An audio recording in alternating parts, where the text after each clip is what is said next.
La grève de la faim, c'est toujours un peu un dispositif d'interpellation qui très souvent parie sur le public, le regard extérieur, parce que c'est une mise en vulnérabilité.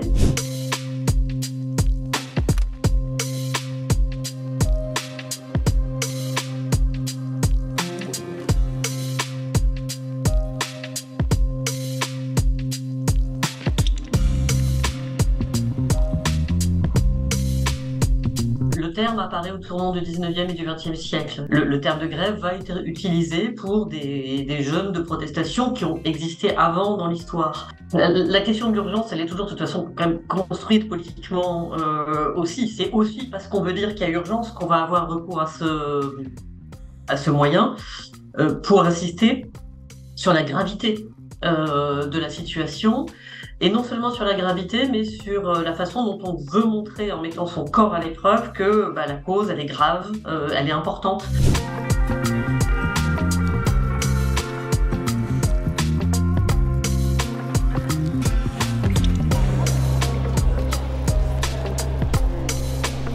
Il y a quand même une série, disons, de grandes causes qui sont jugées tellement importantes, tellement terribles, qu'elles vont nécessiter une mise à l'épreuve de soi pour alerter les consciences.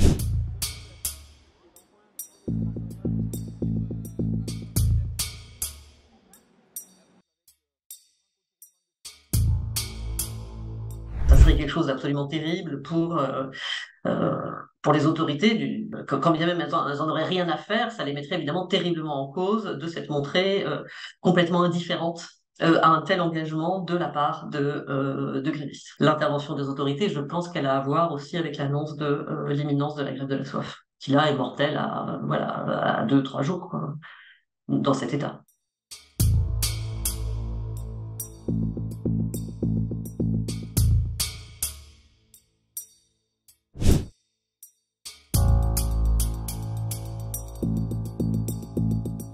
C'est en général à partir de la quarantaine de jours qu'on entre dans une zone très très dangereuse et ça dépend de plein de paramètres. C'est-à-dire il y a des grèves de la faim qui sont des grèves de la faim absolues où on voit que de l'eau, il y a des grèves de la faim où on prend un peu des vitamines pour éviter notamment des séquelles neurologiques. Là, effectivement, quand on est à 27 jours, on est déjà quand même bien abîmé et on entre dans les zones limites. Alors ce qui se passe très souvent, c'est qu'avant de mourir, on tombe dans le coma et qu'au moment où on tombe dans le coma, il y a des gens qui vont intervenir, dire bon, qu'est-ce qu'on fait ?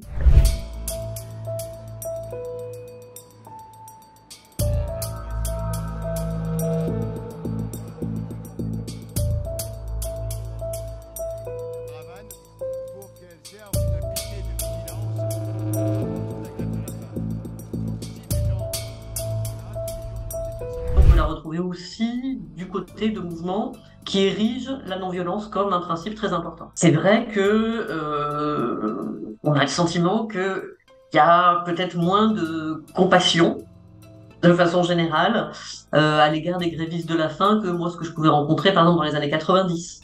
Ceci dit, il y a toujours une menace qui pèse quand même sur les autorités et elles y sont très attentives quand elles prennent des informations sur l'état de santé des grévistes de la faim.